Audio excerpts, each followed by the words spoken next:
All thoughts and opinions expressed on WRHU's Queerly Informed do not reflect the views of Hofstra University, the Board of Trustees, or Radio Hofstra University. All contrasting thoughts or suggestions can be sent to programming at wrhu.org or to room 127 Herbert Hall, 111 Hofstra University, Hempstead, New York, 11549.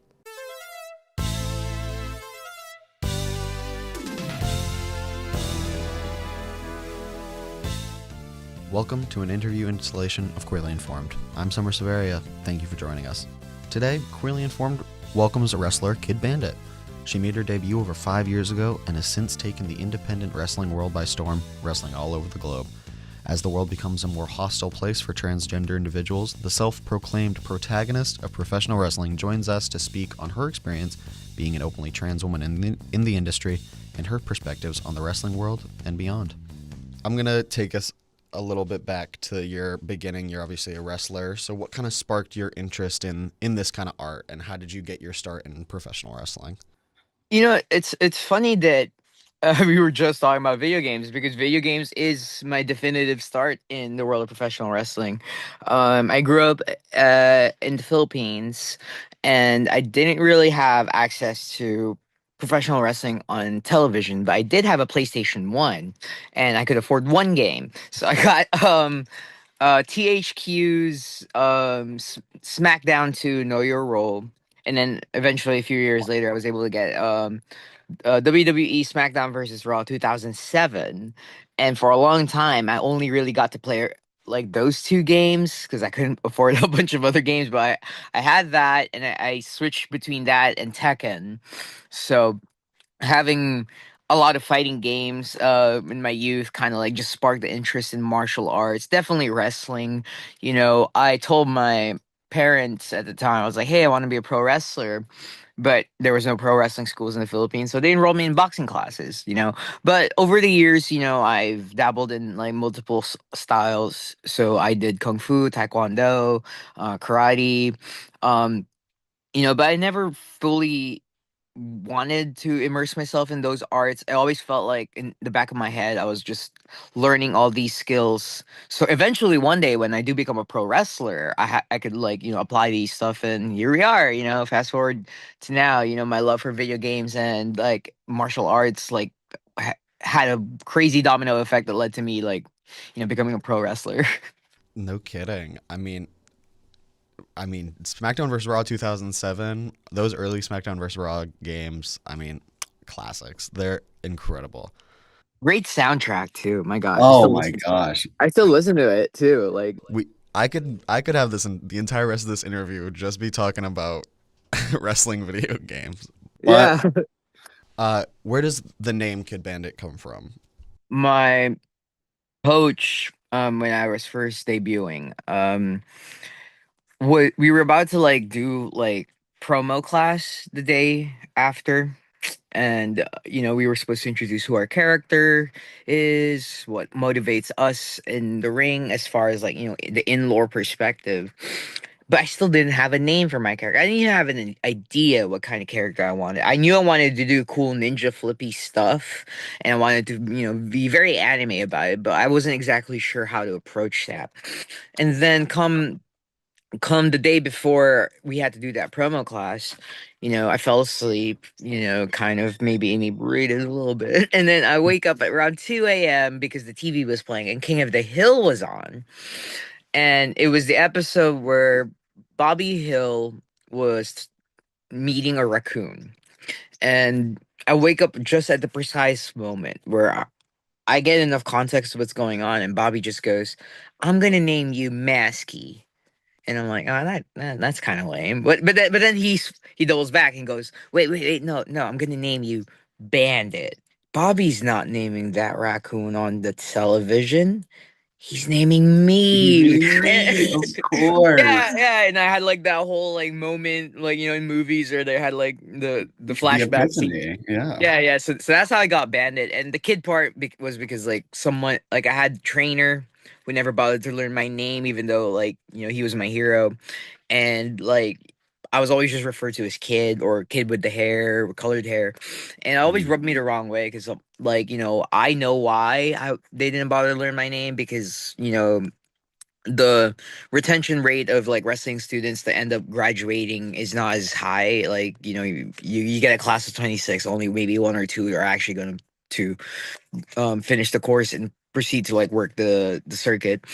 Um, so I felt like they never bothered to learn my actual name because, they figured I was just gonna wash out of the program, which was very, very disheartening to come from like someone you look up to. But I digress. Yeah, I went with Kid because like that's who I was to them, and I instead of like taking that moniker as something that like is disheartening, I wanted to like own it. So here I am, Kid Bandit. Yeah, awesome. Do you have a favorite or most memorable match from either your early days or more recently? Oh gosh, I have a lot.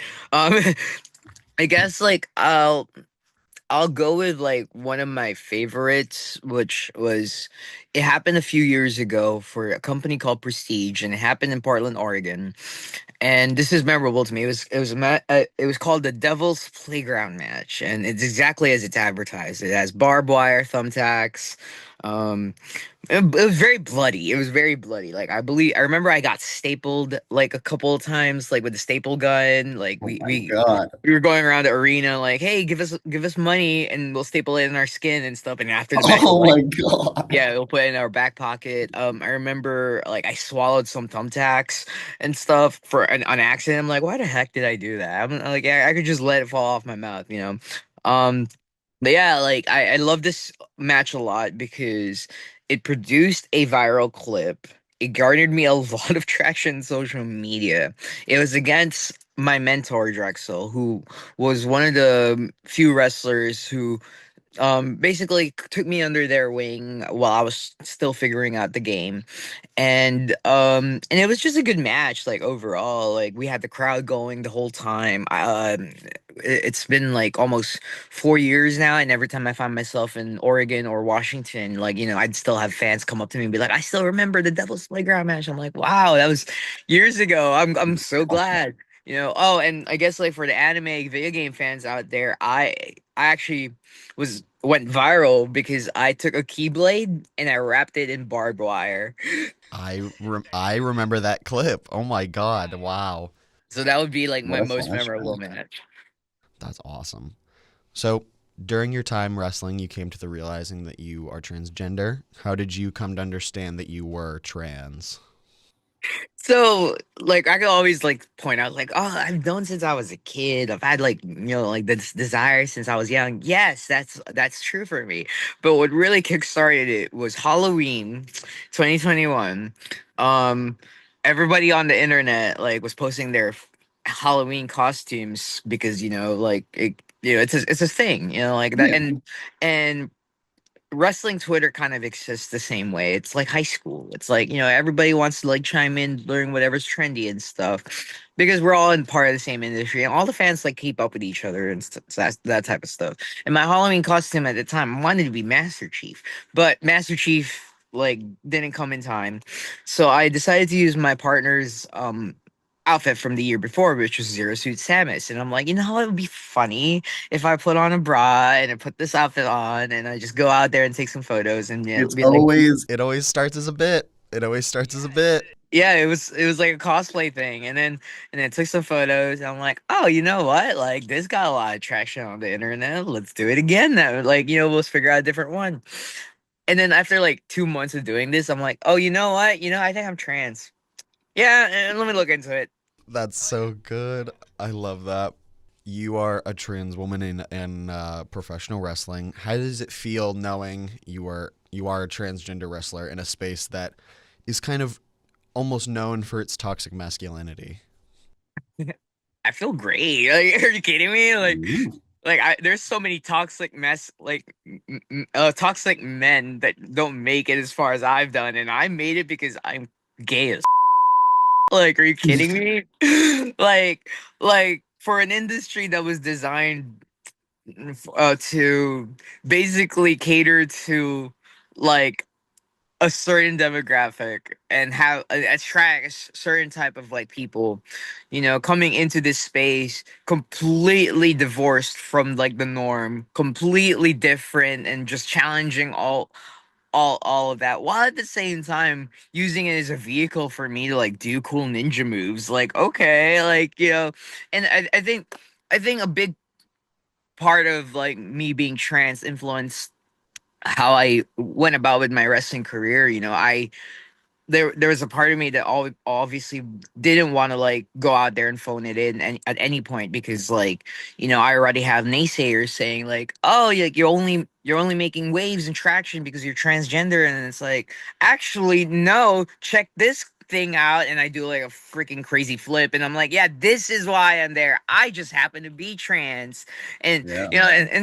there's something incredibly validating in knowing that I got to where I'm at primarily because of my skill. Like, the fact that I'm trans, like, yes, obviously that also played a major factor in like visibility and awareness for my brand and stuff. But on the flip side of that, if you take that element and completely like cover it up, like, I got to where I'm at because of like how much effort I poured into the craft, how much I learned how to navigate the industry within a very short amount of time. And I take pride in that, because um I never needed to feel like I had to be just as good as everybody else. It was always like, I'm gonna be better than everyone by doing everything different, you know? And Absolutely. and by the time I got to where I'm at, like, the competitive edge died down. Like, I'm no longer coming out there like, oh, I got to like do this better than so and so. It was more like, I'm just gonna go out there and be myself, and hopefully who I am resonates with like the audience. And it's been so empowering to go about it that way. And I just have the time of my life. I get to travel the country, I get to travel the world, meet incredibly nice people, and then kick them in the face. Like, Of course. what more can I ask for? You were trained in the Nightmare Factory under Cody Rhodes. Is that correct? Yes. All right. He now sits as the current WWE Undisputed Champion, and many consider him the face of current WWE. What is it like to see someone who mentored you reach what many consider the peak of the sport? I mean, validated, because I always knew Cody was gonna get there. Like, are you kidding me? Like, It's Cody Rhodes. I mean, of it's course. Cody Rhodes. Like, as soon as like that Bullet Club run like happened, I was like, oh yeah, Cody's gonna be a world champion. Like, WWE fumbled him. What the are they talking about? Like, they didn't see him as a main event star. So as soon as he came back to the WWE, I was actually there when it happened. Right, like. You were at the WrestleMania in, I believe, was it Dallas? Yeah, it was Dallas. Or yeah, Somewhere in Texas. Texas, yeah. So yeah, I was like, yeah, I showed up, I bought a ticket. It was like so random. I ran into like another Nightmare Factory student, Michelle. I was like, hey, are you going to WrestleMania? And she was like, yeah. It's like, oh, let's go buy tickets and sit next to each other, and maybe we'll see Coach. And sure enough, Cody shows up. We're like, what? Like, and like, we're students, but like we're not privy to that information. So it was awesome to just be a fan for a second. Like, that's our coach. That's our That's so coach. awesome.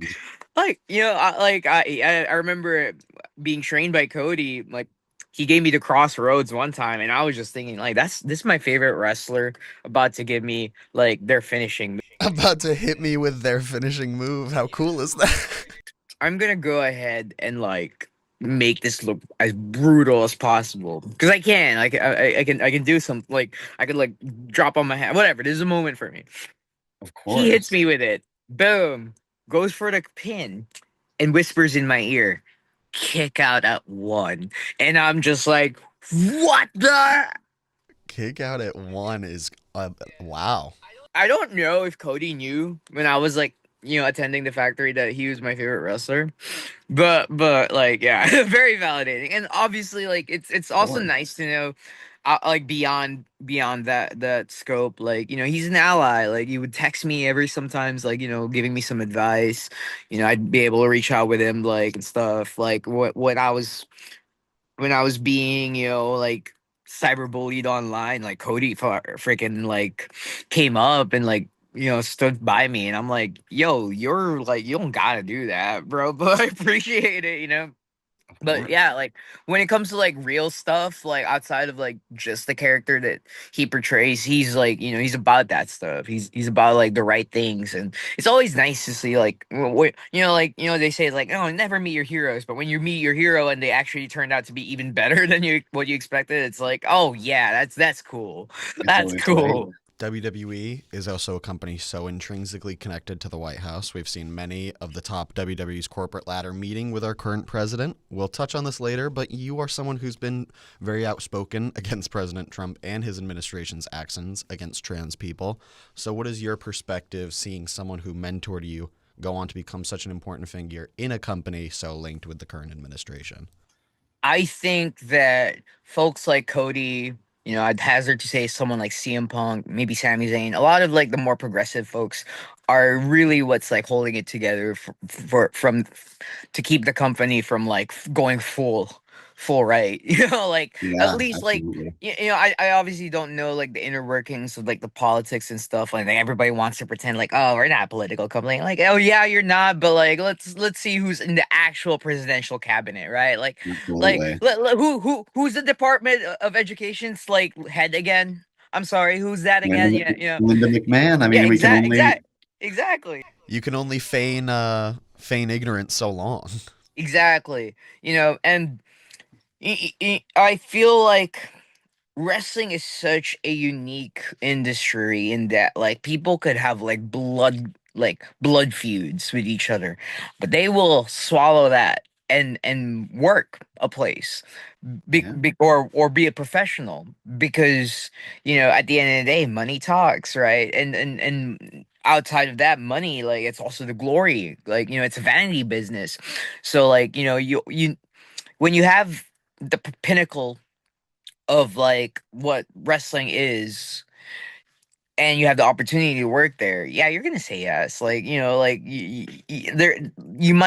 you might be faced with having to compromise your moral values and stuff, but at the same time, if you're a big enough star, it doesn't matter where you stand, it doesn't matter what you say, they're just gonna have to take it. So I am happy that there are good people in high positions in that company that are able to use their platforms to say the right things. Maybe they're not allowed to like outright say free Palestine, but like they do what they can. They use the platform and the resources that they have to fight that good fight, even though they can't publicly do it. On April 18th, you are wrestling at Effy's Big Gay Brunch 11. For listeners who do not know, Effy's Big Gay Brunch is a yearly event put on by a fellow queer wrestler, Effy, on WrestleMania weekend to highlight queer wrestling.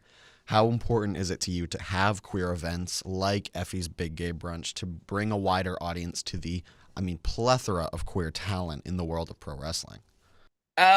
So I wouldn't be as big of a name as I was if I never got to do the Big Gay Brunch.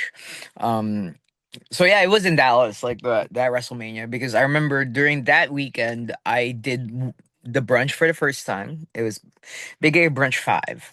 And I was in one match. I did like four things, and then I blew up on the internet. I was like, "Oh my gosh!"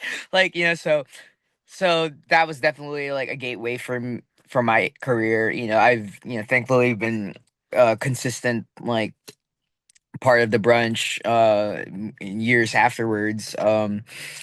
I think it's integral for us to like create a space to celebrate queer talent in professional wrestling, because at the moment, like mainstream wrestling companies, like they'll utilize aspects of queerness in order to get their brand. you know I'm gonna be real. If you're gay or you're queer and you're an artist, your art just hits different. Like, I'm sorry. Like, there's a little bit of tortured like poet in all of us that we put in our art, and that's why you just feel it, right? You know, mm, and I don't think that's something that like you that's something like a normal straight person is gonna be able to like translate, like, and I guess like I don't want to demean anyone's like personal like life experience, but like if you're queer, you've gone through stuff. Like you've gone through like self identity issues. You've gone through like a lot of like things like oppression, like bigotry, prejudice, all that stuff. Like at some point or another. And I think art like only really hits good if you could put a piece of your soul in it, right? And if your soul has never experienced adversity, then it's too clean, it's too innocent, right? And I guess like there is an appeal to that, but like not for pro wrestling, because pro wrestling's like it's simulated fighting, right? It's And gritty. It's gritty and it's real. gritty. If you grew up being hurt all the time, going out in that ring and showing pain is so easy because we're in a constant state of pain. Yeah. And at the same time, you want aggression? Like, oh boy, there has been so many times I wanted to just drink a bottle of Monster and then punch a wall, like a hole through my drywall after playing Call of Duty, like a straight up Kyle. Like, I have wanted to do that so much, but I could fake it.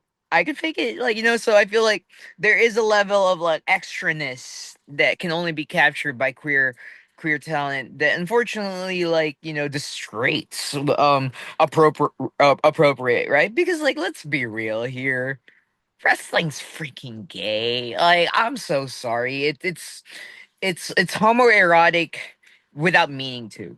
Let's go with that.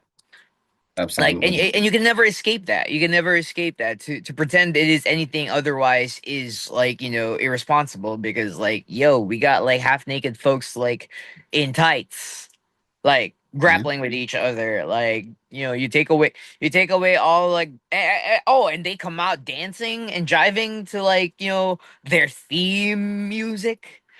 You look at all like the glitz and glamour and the shiny clothes. Like this is like violent drag.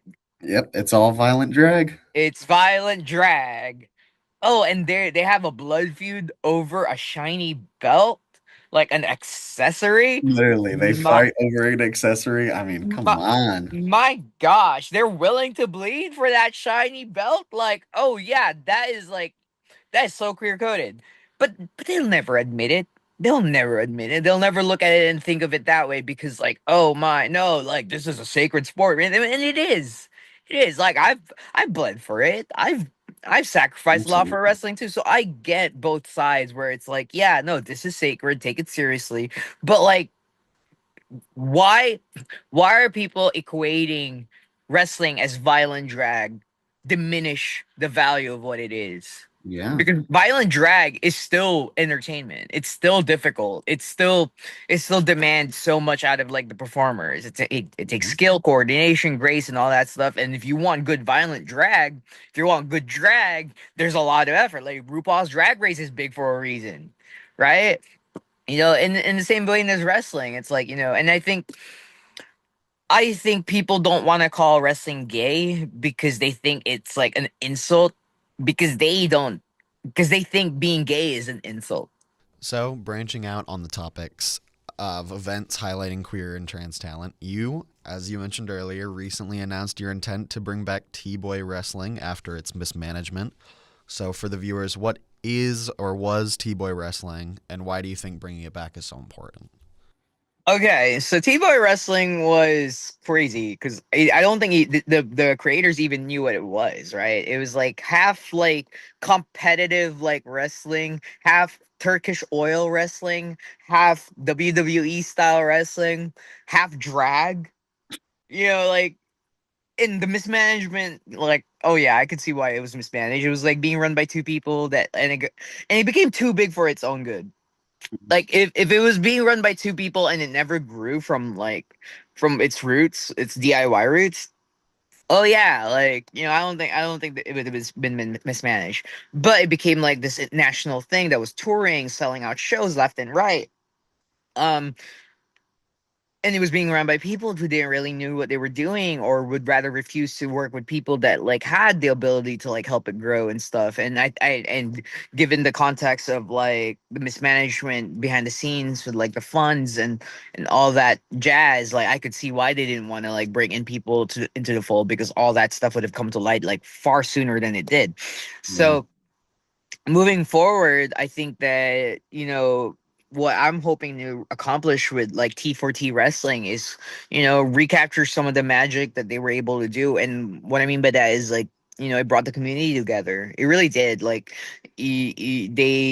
they sold out shows left and right, and most of the folks, they didn't come for the wrestling. They didn't come for any of that. They came in for the idea that this is a community event where a lot of folks can gather in a safe space amongst people like them and enjoy a little bit of entertainment together, whether or not they seriously wanted to like, look at it as like entertainment, or it was something that like they view as just like background noise and they just wanted to be a part of the crowd. But similarly, what it also did was open up like, sports and athleticism towards like the trans and non-binary folks who historically, like, especially in times like these where, the big controversy, like this is the reason why egg prices are so high. They are spending so many resources keeping trans people away from sports that people can't buy eggs. That it bleeds over. Yeah. And yeah, and so like the controversy of like trans athletes and like sports, like, okay, cool, like that's like the big thing that they want to, like, that's the big boogeyman they want nowadays, right? Not the literal child eating like billionaires. Like, no, it's people who want to play sports Yeah. like there's like 5 trans athletes I remember they they were like making a big deal out of it. It's like I can name like 3 trans athletes right now, Yeah. like off the top of my head. I'm sorry, like, there's not that many, but being able to like, open up a sport and be like, hey, so I know they don't want us doing sports because it ruins the sanctity of like competition or whatever the heck. Okay, so we'll create our own league. Yeah. We'll do our own thing, and that is like standard practices of like oppressed minority groups during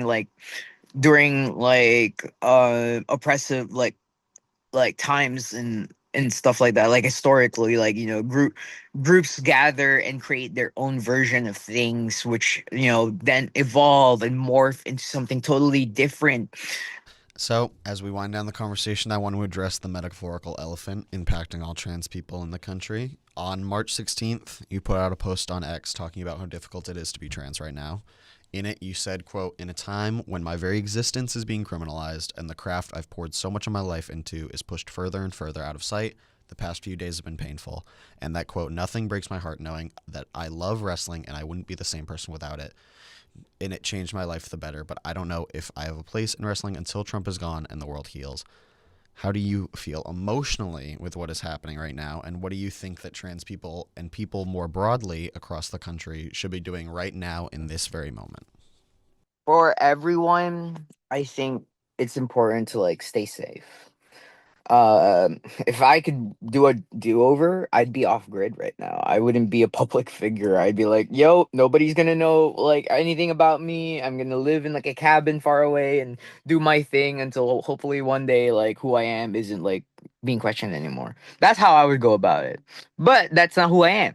Like, I'm loud and brazen and I'm abrasive, and I have a platform and I like using that platform for for the causes I believe in. So Absolutely. I think, you know, being able to just exist is the ultimate form of resistance, right? But existence doesn't just necessarily mean like, oh, yay, I'm alive. Like, no, existence means living, going out, having fun, being able to like, find whimsy and happiness, even in times where a lot of that is being like attacked. A lot of that is being taken away from you. I think being able to like, grow and bloom despite all the difficulties being presented to us is the ultimate victory here, because you know the goal is to erase us from existence. The Yeah. goal is to pretend that like all the issues that's plaguing our country is being caused by a tiny 1% demographic that like is comprised of like folks that are primarily middle to lower class. So like we do not have that like level of influence that they pretend that we have. Like they assume that just because we're popular on TikTok, It like, means we have this groundbreaking yeah, kind of capital. Like, oh my gosh, Hunter Schafer is the star of Euphoria. That means all the trans people are like taking over. Like, okay, the bad people are the ones blaming a small group of minorities for all the problems that they are causing. They're Yeah. poisoning the well so they could sell the cure. On X, you recently spoke about how this next stint of dates is your quote series finale arc. So, what does the future look like for Kidd Bandit? Like a real ninja, even though my fight in the rings ends, the fight is gonna keep going in the shadows.